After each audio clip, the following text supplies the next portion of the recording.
Hi again, Ruby, Sigrid and Agnes. Today, as promised, I'm going to tell you about Millie Molly Mandy going to a fete. And I'll explain what a fete is now. A fete is like a little spring fair in the countryside, or maybe at a school or at a church, where there are lots of sports and competitions and stalls where you can buy things and play games. Millie Molly Mandy saw a poster on a board outside Mr. Blunt's corn shop.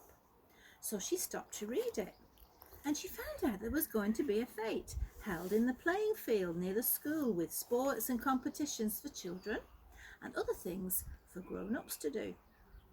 And while she was reading the poster, Billy Blunt looked out of the shop door. Millie Molly Mandy said, "Hello, Billy." And Billy Blunt grinned and said, "Hello, Millie Molly Mandy." And he came and looked at the poster as well.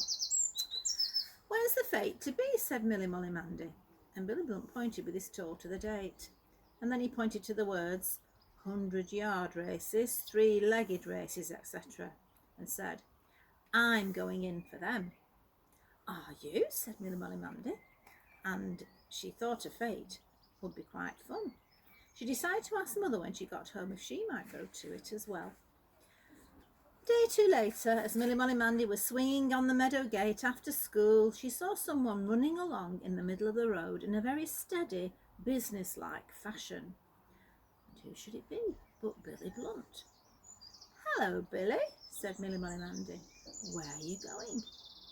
Billy Blunt slowed up and wiped his forehead, panting, "I'm getting into training for the races." Millie Molly Mandy thought that was a very good idea. "I'm going to do some running every day," said Billy Blunt, "till the fete."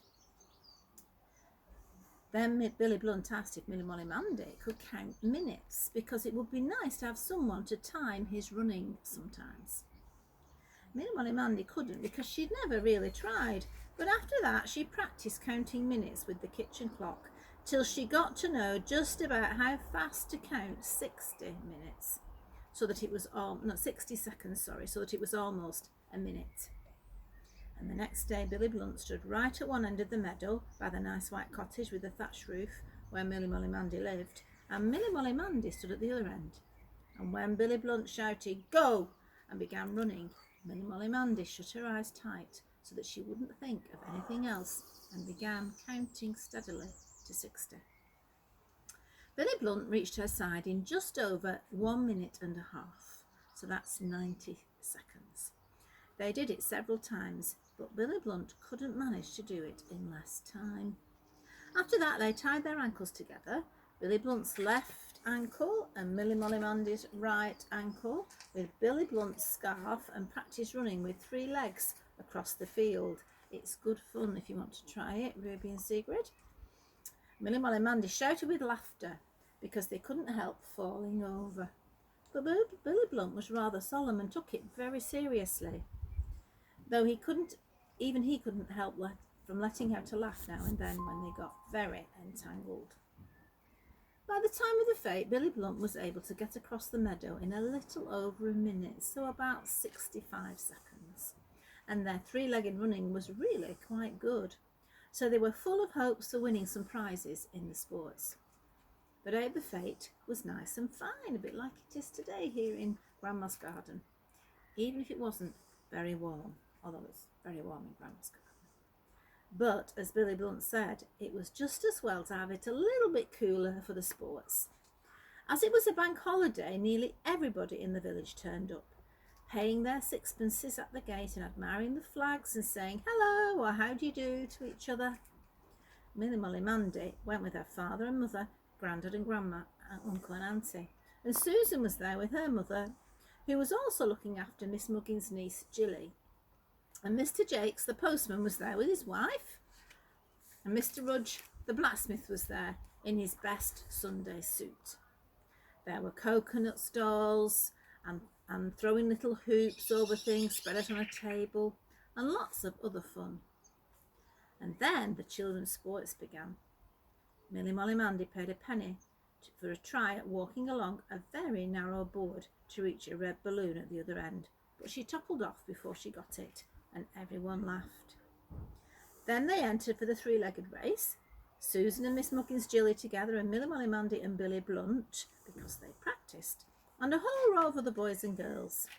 A man tied their ankles and shouted, "Go!" and off they all started, and everybody laughed and couples kept stumbling and tumbling around.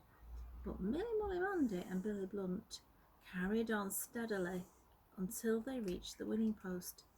Then everybody laughed and clapped like anything, and Billy Blunt pulled the string from around their ankles in a great hurry and cleared off. So Milly Molly Mandy had to take his box of chocolates for him, as well as her own.